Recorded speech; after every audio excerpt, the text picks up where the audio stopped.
We go green for the final time for round 2. What a screaming getaway from Robertson. Oh, I think Fox had a huge tap from behind. That's thrown Robertson off the racetrack and into the last position. Oh, just such a poor start for the rookie. He looked good to take the lead, and now he's gone from 1st to 10th.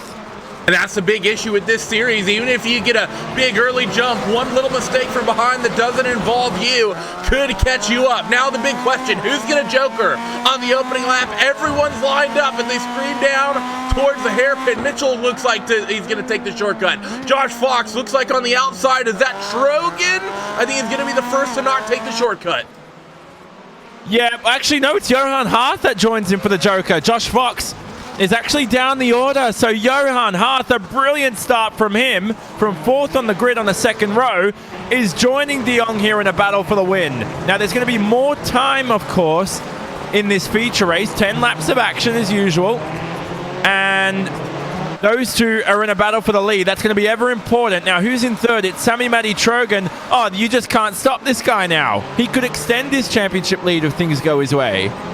We're going to have to wait and see. Keep in mind that Mitchell finished 2nd, and with a win today, even if Sammy finishes 3rd, that would be Mitchell with the points lead, I believe, as they work through in this sector and up towards the tighter part of the racetrack. Now the question is, though, Johnny, is how close can Sammy keep to your top 2, and how long till cars behind Sammy start jokering? Remember, we saw how it affected Mitchell de Jong last week, not jokering in a great time and not managing the traffic well. Trogan needs to keep an eye on those cars behind him, see if any cars suddenly pop out in front of him, and if he maybe needs to joker earlier than he might want, but he's within striking distance of Johan Hart right now.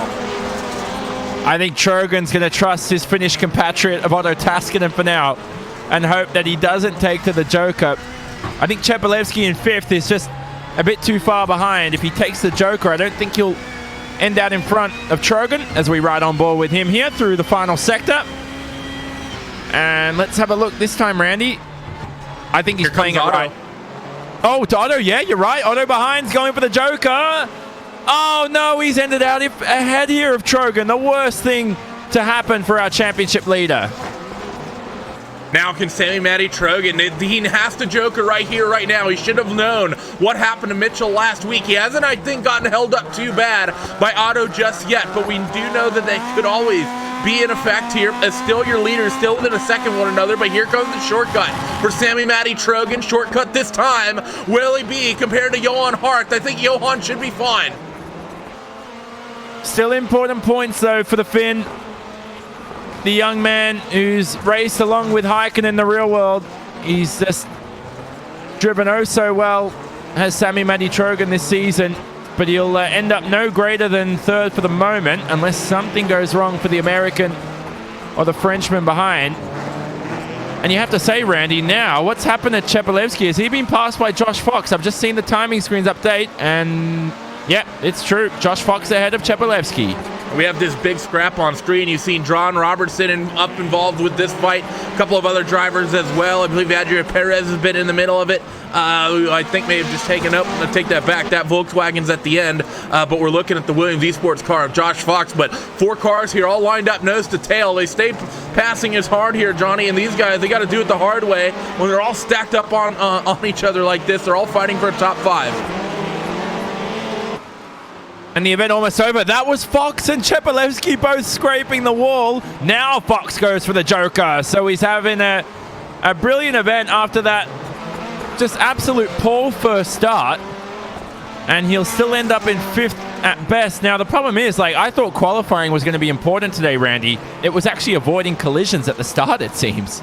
Well, I mean, that's really the big thing in this series, isn't it? It's, I think, what's defined the first 2 races that we've had is just the way the incidents at the opening corner have really affected the races and strung things out. And joker management still being a big thing for drivers as well, as now with Josh Fox jokering, that makes it a 3-car scrap between Cheppy, Robertson, and Perez. Only a couple laps to go here. We ride on board with the Spaniard. Heading over the jump. Now, there was talk with the drivers saying just managing the oscillation at the exit of the jump is ever so critical. And that's a corner there, that right-hander, Randy, where a lot of drivers tend to use the handbrake, but your pro rallycross drivers here, they say you don't need to use it through there.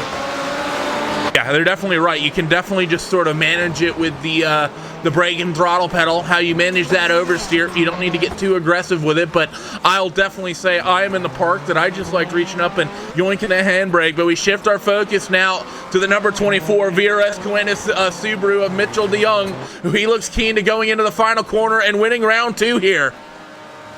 The more time you give to this young American, the more dominant he gets.